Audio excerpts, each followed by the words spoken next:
Don't you presume to lecture me! You don't know what he did to me, my friends, and the kingdom! I looked right into the eyes of Twilight Sparkle. Really? Did he turn any of you into stone? Did he drill holes in your body? Did he torture any of you? Suck out your blood for his magic? I asked as I advanced, pointing a hoof at her. 200 years in agony. I don't care what he did, Twilight, no one deserves that. Discord was a monster that fed on misery and strife, Lacuna shouted. And how was that what ponies did to him any less monstrous? I said, not giving an inch. What if it had been done to another pony?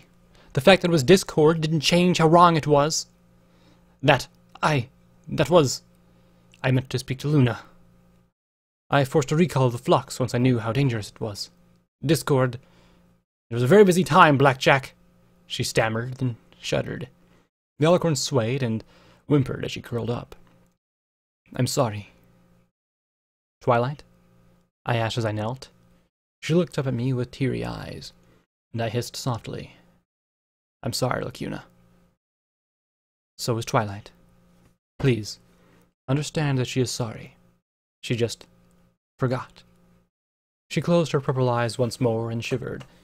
I reached down to stroke her mane. The goddess put her shame in me, her guilt. She was ashamed of so much, so sorry for what she had done. Please, believe that. Please. She pressed her face into my chest and whimpered softly. I do, Lacuna, I do. I said quietly. I'm sorry, that place was really messed up. You know what happened there? Copies, fusion, flux, discord. You know that you doomed us all by setting him loose. Lacuna sniffed. His power is immeasurable. I sighed. Yeah, and if I have to, I'll deal with him later. But he's chaos, right? The purple alicorn looked at me with a troubled frown, then nodded once. So if everybody expects him to act one way, then the chaotic thing is to do the opposite, right? I asked with a hopeful smile. Unless doing what is unexpected is expected, so he does the expected to be unexpected, Glory offered. Or he might unexpectedly be unexpected by doing what's expected. I'm not exactly sure how the math works out. Do two unexpecteds become expected? No, I think they are squared, Lacuna replied. She wiped her eyes and gave me a thankful smile to my rainbow-maned love. I clapped my hands together. Ah, stop! All this egghead talk is going to educate me. The pair just looked at each other, then laughed into a discussion of theoretical discord unexpectosity states. I felt a migraine coming on. Evil ponies. Evil, smart ponies. But at least I gave them both a reassuring smile. I filled them in on what had occurred at the complex, glossing over the specifics of the source of the organs. Thankfully, Lacuna didn't get into those specifics either. The mare seemed to be trying to deal with the emotions shoved into her by the goddess. It seemed to physically weaken her. How much mental anguish and trauma could a pony take before they just couldn't anymore? If something happened to the goddess, would Lacuna be affected? Would she be free, or would she crumble or explode? I really didn't like these unknowns. I was glad that I didn't know what the little Pip was up to. As long as we walked, Glory remarked on Boo several times. She seemed unconvinced that the white pony following me around didn't know how to talk. I suppose the idea of a fully grown pony popping out from nowhere was a little hard to swallow. It wasn't until Boo relieved herself right in front of us that Glory concluded that yes, she wasn't quite right. And guess who it was they looked to clean up after her? Well, I was, the one who brought her here. And it wasn't the dirtiest job I've had. I tossed the mess and the rag down the garbage chute at the nurse's station. As we approached the door to the operating room, I balked. I could see a set hoof in the room where I decided the fate of 40 foals. Wait, what's that? I asked as my ears picked up a noise from within. A sharp be-doo, be-doo, be-doo, playing over and over again. Glory went pale, jumped into the air, and streaked down the rest of the hall, slamming through the double doors as hard as almost knocking the hinges off. Lacuna! Came her scream a second later. The world disappeared in a purple flash. Then the world returned, and I was back in the middle of the operating room, besides the very table where my insides became my outsides. The robotic arms looked particularly sharp at that moment. Power fault! The stasis is unstable. We have to transplant our lungs now. I don't know if we'll be able to stabilize the pod. Fortunately, the crates Sanguine had were right next to the operating table. Where's P-21? I asked as Gloria rushed to the terminal podium in the middle of the room. Boo hung back at the smashed door, blinking with fright and confusion. I don't know. I also don't know how long the pod's been malfunctioning, Gloria said as she tapped the keys with her hooves. There's a reason you don't fiddle with these things. When something's in stasis, you leave it alone. I have no idea what parts of her body might have undergone cell death if the field strength wasn't even. The mechanical arms lifted. Lacuna, teleport her onto the table, then get all the healing potions you have prepared. This is going to be a messy transplant at best. She's going to need an IV feed as soon as we replace your lungs and eyes. Gloria swallowed, her hooves tapping. I have no idea if this system is 100% either. I was hoping P-21 would spend a few hours helping me check for bugs. She licked her lips nervously as there was a flash in the beeping pod. Then suddenly, Scotch appeared on the table. Why didn't I focus on that rather than changing my main? You thought you had the time. You didn't know the pod would malfunction, I replied. Scotch looked dead. She reeked of chlorine and her eyes were swollen shut. Patches of her raw hide were discolored as if she was burned. The smell had hit me like a hammer. Only the tiny rise and fall of her chest gave any hint that she was alive at all. She whimpered, starting to shake. Black, she said weakly. Hurts. I rushed to her side. It's okay. We're gonna fix you up, Scotch. He didn't talk, was all she said before I was being brushed aside. Roll her onto her back, Lacuna, Gloria instructed. I'm breaking about 30 or 40 rules for hygiene and post-operative infection prevention, the mare murmured as the arms began to whirl and hum. Gloria then rushed to a cart beside the operating table and opened a bottle. Dribble this along her chest, the mare instructed as she grabbed a hooful of gauze.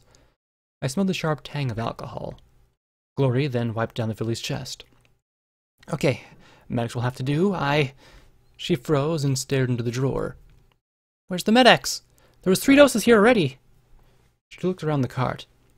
Can't crack a chest without some kind of anesthetic? She looked at me, her eyes frantic. Do you have some? My inventory function said no. The Society and Eggheads cleared out the storeroom. Lacuna, maybe there's more at the nurse's station? And that's where I found those 3, Lacuna replied. I took my saddlebags and opened them, dumping every bit of trash and salvage I'd trotted across. I had to have some. Metal-crowned thingy I'd found in Miramare bounced twice on the tile floor and rolled away. Guns and bullets were useless. I was useless here.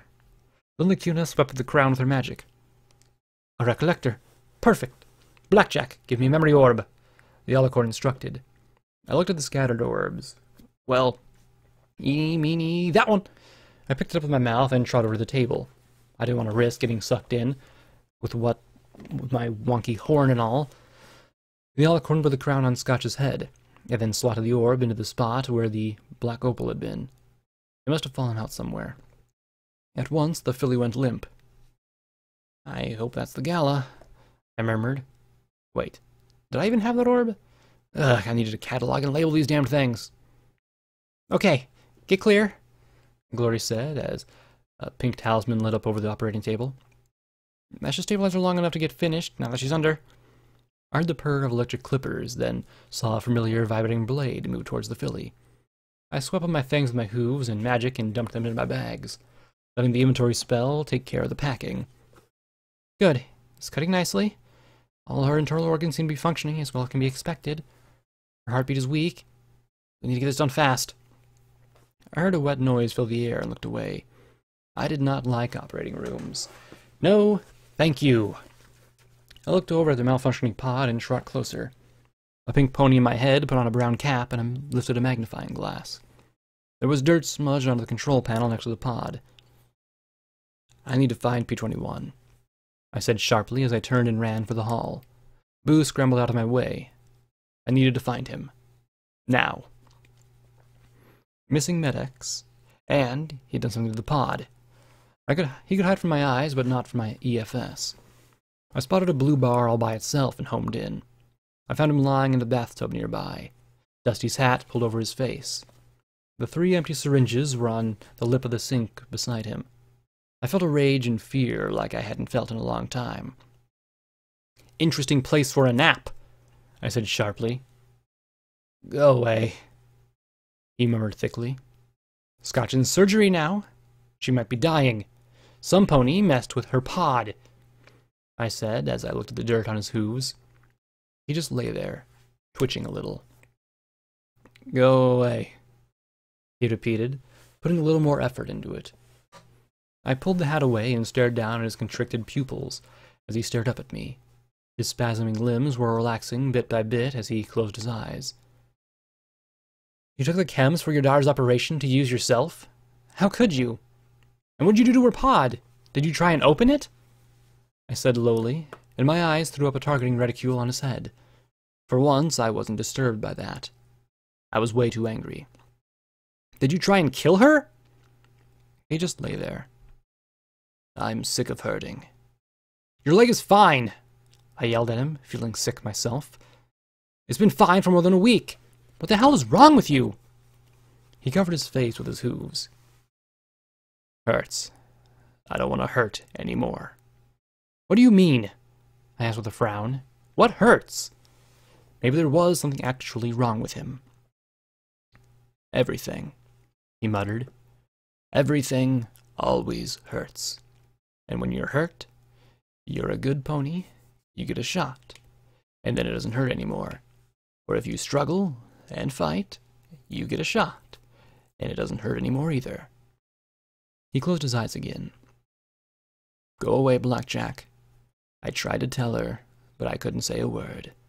I just leaned against it and didn't say a thing. I needed a shot so bad. Everything hurts. "Okay, don't think about that just now. If you were a bad pony, medical would give you a shot to help you perform." "Are you saying... Do you mean that back in medical, in 99, they kept you dosed up on Med-X?" "After what the overmare did to my ass on a regular basis, what do you think?" he said with a grumble, glaring up at me before staring away into the side of the tub.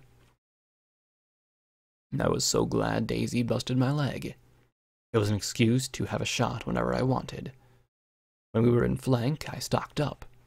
I could just not hurt. But then I ran out. "When?" I asked softly. "The arena. Reapers weren't big on painkillers, I guess, and Megamart had run out. I was only able to get one shot from Bonesaw, and I kept thinking about 99, and how we'd failed, and it hurt so much, so damn much.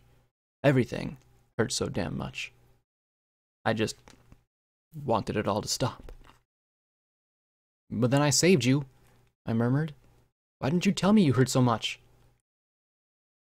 "Because you don't. You get shot, stabbed, blown up, and raped, and I never once heard you say, 'Oh, it hurts too much. We have to stop.'" He let out a little sob. "I just want everything to stop hurting. I thought the arena would be perfect, but then you stopped me, so I did just stay close to you until something killed me. But I just kept on living, and now even one shot isn't enough. Now it takes 2 or 3, and they were just lying there, and I hurt so damn bad, but I'm not dead yet."